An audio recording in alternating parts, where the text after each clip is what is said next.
tout le monde, c'est l'équipe de Ultimate Academy qui présente la série de pistes financières en X. Bonjour tout le monde et bienvenue.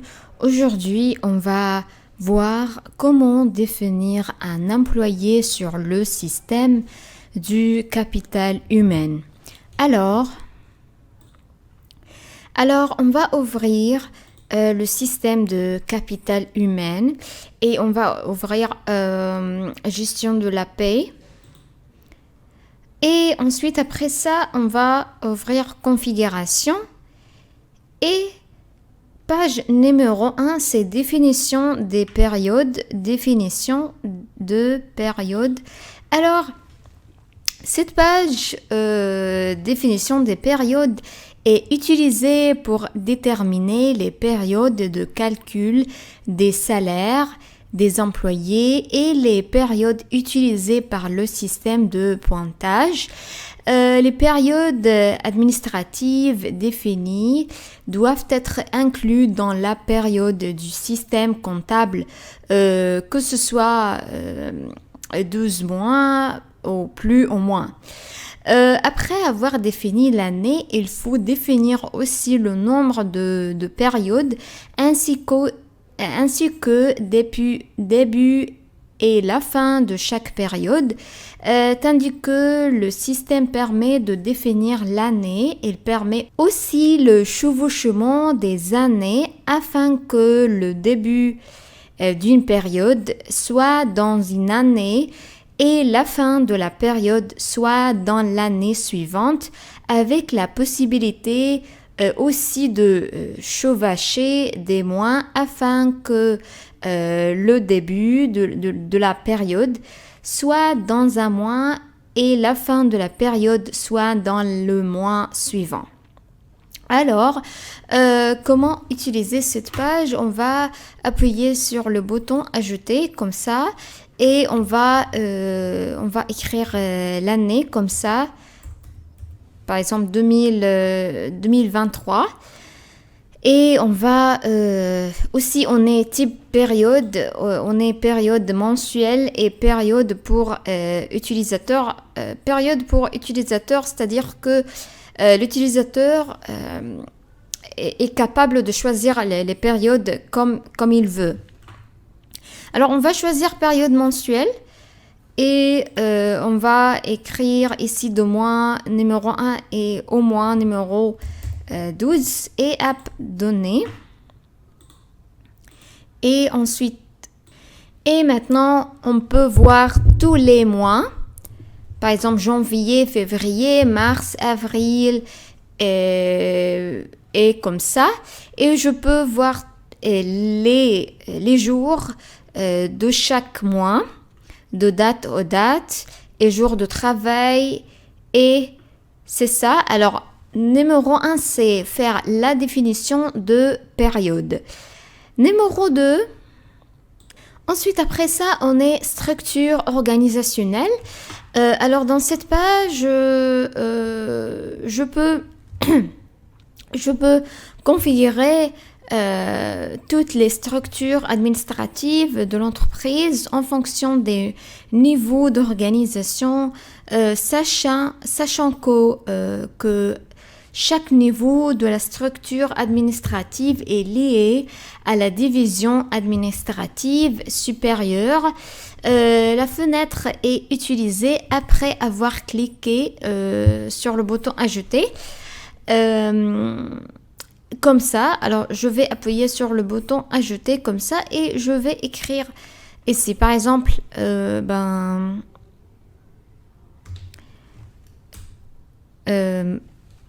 manager, par exemple PDG et aussi, alors ici c'est le nom en utilisant la langue locale et aussi le nom en utilisant d'autres langues, par exemple arabe, anglais, peu importe. Alors PDG et structure supérieure parce que c'est le premier niveau. Alors il va être 0 et niveau numéro 1 Et type ici, je peux choisir le type et c'est pas obligatoire. Et type d'évaluation, c'est annuel, symétrie. Alors, le type d'évaluation, il va être par exemple annuel, semestriel, trimestriel ou mensuel. Alors, je vais mettre annuel. Et cette partie pour faire le niveau inactif. Et je vais appuyer sur le bouton enregistrer comme ça et je peux voir. Alors quand j'appuie sur le bouton enregistrer, je peux voir PDG comme ça. Alors ensuite après ça on est codification données d'employés. Alors dans cette page, je peux faire la configuration générale des employés pour configurer les différentes listes de valeurs utilisées dans les données des employés, telles que les intitulés des postes, les noms administratifs, les qualifications, les spécialités, les identités, les langues et d'autres définitions qui seront utilisées et liées à chaque employé dans la page de données des employés. On peut voir ça plus tard. Alors, pour être capable d'ajouter toutes les informations dans cette page, je peux appuyer sur le bouton ajouter comme ça. Et par exemple, je vais choisir par exemple les langues. Par exemple, les langues. Alors, je vais saisir toutes les langues que je peux utiliser dans ma société. Par exemple, français, arabe, je peux écrire arabe,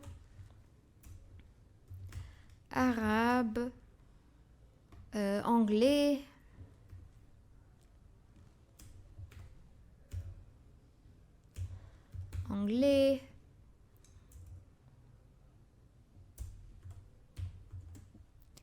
français,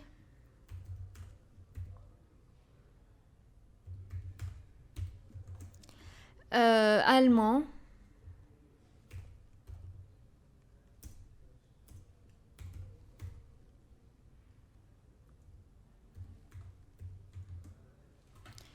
et je peux écrire ici le nom de la langue en utilisant d'autres langues. Par exemple, l'anglais.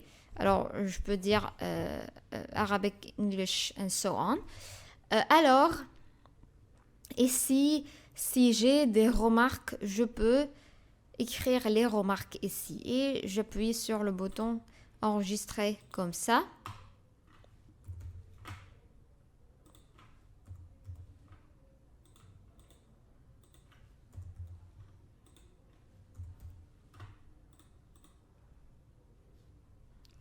Et j'appuie sur le bouton enregistrer.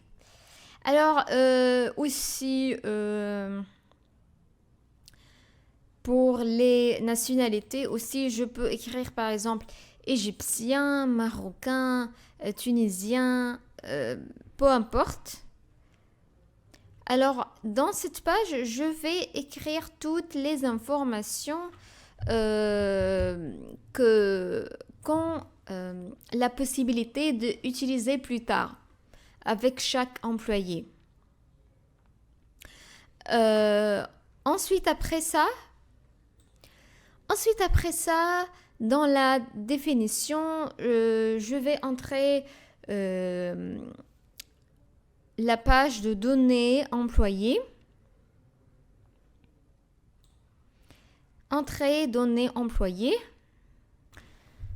Alors, cette page est pour entrer les données des employés de la compagnie à travers laquelle on identifie et saisit les diverses données personnelles, fonctionnelles, financières et d'autres données. et constitue l'une des pages les plus importantes du système que l'utilisateur doit maîtriser.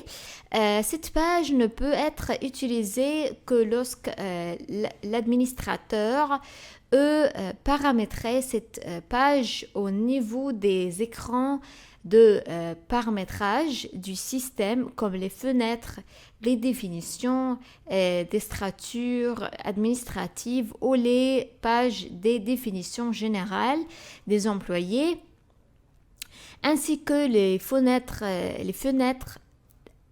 pages des définitions des rubriques de paye.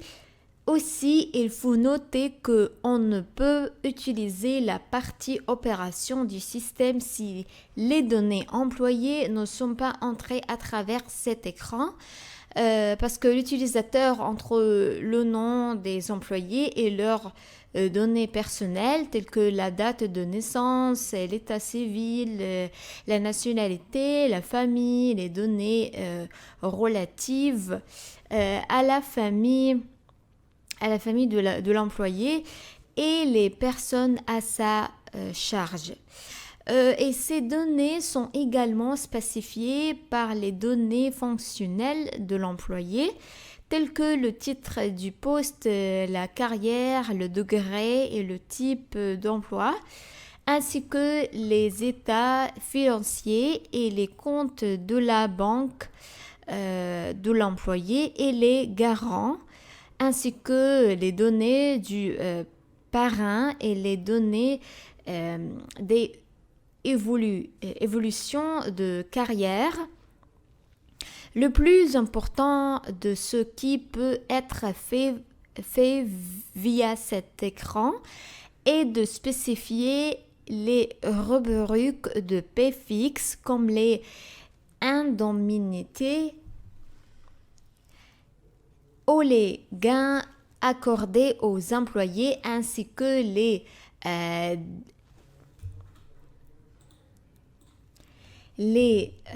déductions qui seront déduites et leurs montants qui figureront dans les fiches de paye, ainsi que divers documents concernant les employés avec la possibilité de spécifier leur date d'expiration ou la possibilité d'afficher les types de congés accordés aux employés et des données détaillées pour chaque type. Vous pouvez également spécifier les tickets de voyage dont a besoin les proches des employés. L'utilisateur peut également consulter toutes les données relatives aux employés à partir de cet écran et aussi il ressort clairement de la figure précédente que pour chaque onglet, il est composé d'une utilisation particulière qui sera expliquée avec tous ces différents champs et composants. Alors, pour être capable d'utiliser cette page, je vais appuyer sur le bouton ajouter comme ça et je vais ajouter le pronom de cette personne, par exemple Ali Mohamed.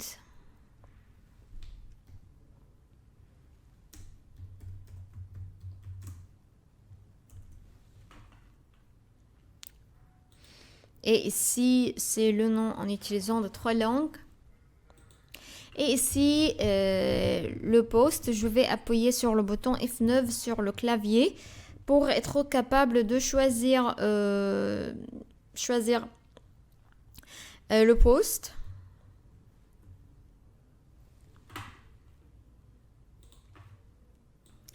Alors, pour être capable d'ajouter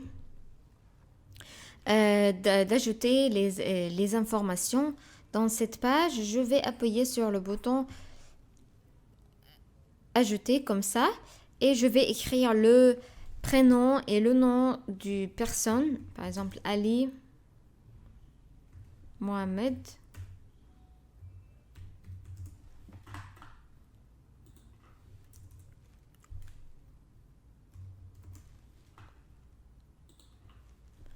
Je vais appuyer sur le bouton F9 sur le clavier comme ça pour être capable de choisir le poste. Et pour l'autre champ ici, je vais aussi appuyer sur le bouton F9 pour être capable de choisir tous les champs. Je vais appuyer sur le bouton F9 pour être capable de choisir. Par exemple, responsable direct, fonction, type décision, source de décision. Aussi, on a détails de recrutement, données personnelles, détails de contrat, tout ça. Alors, je vais tout le temps utiliser le bouton F9 pour être capable de choisir quelque chose de la liste. D'accord? Et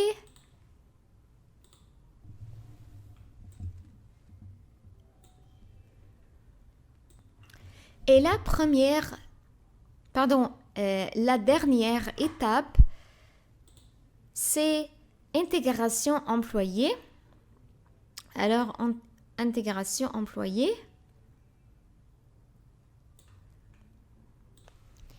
Intégration d'employés. Alors, cette page est utilisée dans le cas où on souhaite enregistrer les opérations d'intégration d'emploi d'un employé. Il existe plusieurs types d'intégration liées à différentes opérations telles que intégration suite à une opération de recrutement ou lors d'une opération de transfert entre les directions ou lors d'une opération de réintégration suite à un congé. Aussi, on peut définir si cette intégration a un impact sur le calcul du salaire ou pas. Alors, pour être capable d'utiliser cette page, je vais appuyer sur le bouton ajouter, comme ça. Et on est les types différents, comme je l'avais dit. Nouvel employé, par exemple. Et numéro d'employé, F9, je vais appuyer sur F9 sur le clavier et je vais choisir l'employé. Et aussi date, début, travail, par exemple, je peux 1er de juillet, de janvier 2023. Ensuite, après ça, je vais appuyer sur le bouton enregistrer, comme ça, pour être capable d'enregistrer ces informations. Alors, merci d'avoir regardé cette vidéo jusqu'au bout et au revoir.